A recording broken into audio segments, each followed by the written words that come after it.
Një thirrje emergjente për zjarr bëri që të vijë në aksion menjëherë.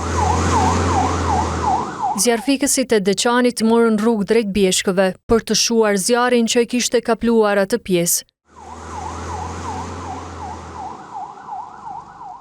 Por flakët e shpërndara e bën të pamundur shuarjen e tij të shtunën.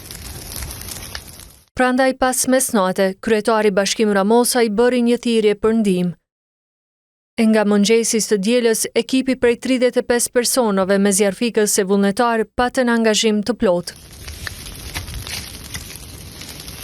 Përkundër punës së tyre, lokalizimi i zjarrit ishte i vështirë.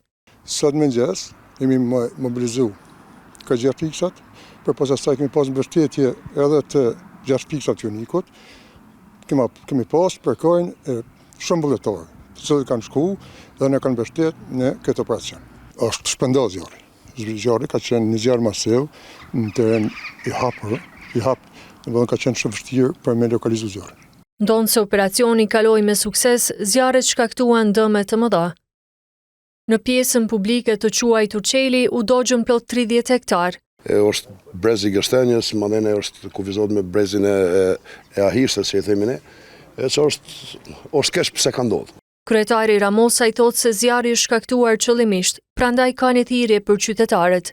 Zjarri vendosën prej ndonjë njeri për pak kujdesie, dikush që shkon me bu piknik ose që shkon me bu shëtitje, një pak kujdesie vogël do na nxjerr krejt këtë problem gjithë neve.